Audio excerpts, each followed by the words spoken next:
तो दोस्तों आखिर नाजो अपनी माँ की ज्वेलरीज उठाकर वो रेस्टोरेंट में बाबर के पास चली जाती है। रेस्टोरेंट में पहुंचकर नाजो बाबर को कॉल करती है और उसे बोलती है मैंने पैसों का इंतजाम कर लिया है, तुम बस रेस्टोरेंट में आ जाओ। वहाँ पर नाजो बाबर को एड्रेस दे देती है। वहाँ पर परवेज का बंदा नाजो को देख लेता है और वो वहाँ पर ठहर जाता है, जिसकी वजह से वो नाजो पर पूरी नजर रख रहा होता है और वो जाके नाजो की साइड में बैठ जाता है। फिर दोस्तों कुछ ही देर बाद वहाँ पर बाबर आ जाता है। नाजो के पास आकर उसे बोलता है कि कहाँ है मेरे पैसे, जिसकी वजह से वहाँ पर नाजो ज्वेलरीज उठाती है और वो बाबर को दे देती है। जो तुमने डिमांड की थी उससे भी ज्यादा पैसे होंगे, ये तुम ज्वेलरीज लेके जाओ और मेरी वॉइस मुझे दे दो। वहाँ पर परवेज का बंदा ये सारी बातें सुन रहा होता है और वो हैरान रह जाता है कि आखिर ये किस बारे में बात कर रही है। और फिर वहाँ पर बाबर अपनी मोबाइल नाजो को दे देता है। नाजो वहाँ पर अपनी वॉइस प्ले कर देती है। दूसरी तरफ परवेज का बंदा अपनी मोबाइल निकाल कर नाजो और बाबर की वॉइस रिकॉर्ड कर रहा होता है। फिर दोस्तों वहाँ पर नाजो अपनी वॉइस डिलीट कर देती है और वो बाबर को बोलती है अगर तुमने अब मुझे तंग किया तो तुम्हारे साथ अच्छा नहीं होगा बाबर। फिर दोस्तों वहाँ पर परवेज का बंदा उठकर साइड में चला जाता है और वो परवेज को कॉल करके बोलता है कि बाबर और नाजो एक साथ एक रेस्टोरेंट में बैठे हुए हैं और मुझे ये भी बात पता चल गई है कि आखिर नाजो बाबर से किस वजह से मिल रही है। बात सुनते हुए वहाँ पर परवेज बोलता है कि तुम उस बाबर का पीछा करो और हम उसे पकड़ लेंगे, फिर मैं तुम्हें आगे बताता हूँ। वहाँ पर परवेज रेडी होकर अपने प्रोटोकॉल में बैठ जाता है। दूसरी तरफ वहाँ से नाजो चली जाती है। बाबर वो ज्वेलरीज लेता है और वो अपनी बाइक में बैठकर जाने लगता है ज्वेलर वाले दुकान पे। वहाँ पर वो ज्वेलरीज बेच रहा होता है। वहाँ पर परवेज का बंदा उसे कॉल करके बोलता है बाबर एक ज्वेलरीज की दुकान पर नाजो की ज्वेलरीज बेच रहा है, जिसकी वजह से वहाँ पर परवेज बोलता है मैं तुम्हारे नजदीक हूँ, बस मैं पहुँचने ही वाला हूँ। फिर दोस्तों वहाँ पर बाबर उस ज्वेलर से अपनी ज्वेलरीज के पैसे ले रहा होता है। कुछ ही देर बाद परवेज आ जाता है। बाबर परवेज को देखकर भागने की कोशिश कर रहा होता है, जिसकी वजह से परवेज का बंदा आके बाबर को पकड़ लेता है। जब परवेज बाबर को पुलिस की धमकी देता है वहाँ पर बाबर डर जाता है, जिसकी वजह से वो सारी नाजो की बातें परवेज को बता देता है। परवेज जब ये बात सुनता है अपनी बहन के बारे में उसे बहुत ही गुस्सा आ जाता है और वो बाबर से पैसे लेता है और ज्वेलर से वो ज्वेलरीज वापस ले लेता है। परवेज अपने बंदे और बाबर के साथ नाजो के घर पहुँच जाता है। वहाँ पर सब लोग एक साथ खाना खा रहे होते हैं। वहाँ पर परवेज बाबर को लेके आ जाता है, जिसकी वजह से वहाँ पर बाबर को नाजो देखकर बहुत ही परेशान हो जाती है। वहाँ पर परवेज आते ही नाजो के बाप को बोलता है कि मुझे पता नहीं था कि आपकी तबीयत इतनी खराब होगी। ये बात सुनते हुए वहाँ पर उमर गुस्से में आता है, ये सब कुछ तुम क्या बोल रहे हो, जिसकी वजह से वहाँ पर परवेज नाजो को बोलता है मैंने कभी नहीं सोचा था कि तुम इतनी घटिया औरत निकलोगी, जिसकी वजह से वहाँ पर उमर परवेज का गिरबान पकड़ लेता है। परवेज उमर को धक्का देता है और उसे बोलता है कि ये सब कुछ तुम छोड़ो और जो तुम लोगों ने नाजो को लाड और प्यार में रखा हुआ है आज मैं तुम्हें सारी हकीकत बता देने वाला हूँ। ये बात सुनते हुए वहाँ पर नाजो का बाप परवेज को बोलता है कि आखिर मेरी बेटी ने किया क्या है परवेज, जिसकी वजह से तुम इतना गुस्सा हो रहे हो। वहाँ पर नाजो परवेज को बोलती है कि अच्छी बात यही होगी कि तुम अभी के अभी मेरे घर से चले जाओ। वहाँ पर अरसल नाजो को बोलता है नाजो तुम खामोश हो जाओ। वहाँ पर परवेज नाजो के बाप को बोलता है कि आप इससे पूछें इसने अपनी माँ की ज्वेलरीज कहाँ की है। सुंदस वो ज्वेलरीज देखने चली जाती है। सुंदस वापस आके बोलते है कि माँ आपकी ज्वेलरीज आपकी अलमारी में नहीं है। ये बात सुनते हुए वहाँ पर परवेज अपने बंदे को बोलता है कि वो ज्वेलरीज लेके आओ। फिर वहाँ पर परवेज का बंदा उसे वो ज्वेलरीज दे देता है जो नाजो ने इस बाबर को दे दी थी और वहाँ पर परवेज आके बाबर को थप्पड़ मारता है और उसे बोलता है कि इनको सारी हकीकत बता दो। वहाँ पर बाबर बोलता है कि नाजो ने आप लोगों के साथ बिल्कुल ठीक नहीं किया, जिसकी वजह से वहाँ पर उमर बोलता है ये सब कुछ तुम क्या बोल रहे हो। वहाँ पर बाबर बोलता है उमर तुम्हारे बच्चे की कातिल तुम्हारी बहन नाजो है। ये बात सुनते हुए वहाँ पर नाजो रोना शुरू कर देती है और बोलती है कि भाई मैंने ऐसा कुछ नहीं किया, जिसकी वजह से वहाँ पर बाबर अपनी मोबाइल निकालता है और वहाँ पर अपनी खाला और नाजो की वॉइस उन सब लोगों को सुना देता है, जिसकी वजह से नाजो साफ साफ बोल रही होती है कि ये बात आप किसी से मत कहना। फिर वहाँ पर बाबर उन्हें बताता है ये सारे काम नाजो ने मेरी खाला से करवाए थे, बल्कि खाला ने मुझे आकर सब बता दिया, जिसकी वजह से मैं भी लालच में आ गया था और मैंने नाजो से पैसे बटोरना चाहे, जिसकी वजह से परवेज आ गया और मुझे परवेज ने पकड़ लिया। नाजो की ये बात सुनते ही उमर के पैरों तले जमीन निकल जाती है और वो नाजो के पास आता है और उसे थप्पड़ मार देता है और बोलता है मैं हमेशा अरसल और राहिम को गलत समझता था,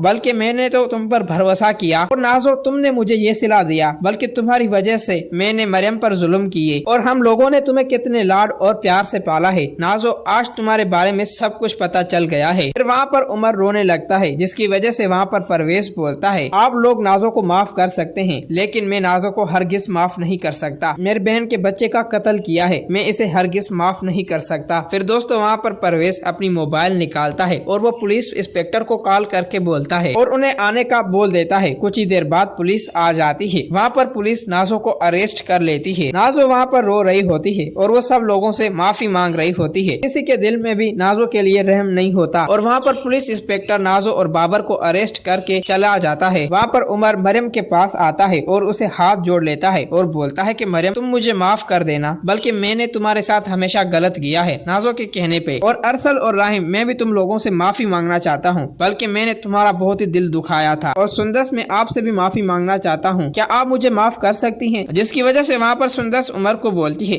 ऐसी कोई बात नहीं, हमारे लिए यही ही काफी है उमर भाई कि आपको अपनी गलती का एहसास हो गया। फिर वहाँ पर मरियम अपने भाई परवेज के पास आती है और उसे गले लगा लेती है और बोलती है भाई आपका शुक्रिया। ये बात सुनते हुए वहाँ पर परवेज भी अपनी बहन को गले लगाता है और उसका माथा चूम के बोलता है बहन तुम किसी भी बात की टेंशन मत लो, मैं तुम्हारे साथ हूँ। और दोस्तों इसी तरह नाजो का बुरा हाल होने वाला है, बल्कि अब नाजो को सारे लोग समझ चुके थे कि वो गलत है। तो दोस्तों अगर आप लोगों को ये वीडियो अच्छी लगी है तो इस वीडियो को लाइक करें।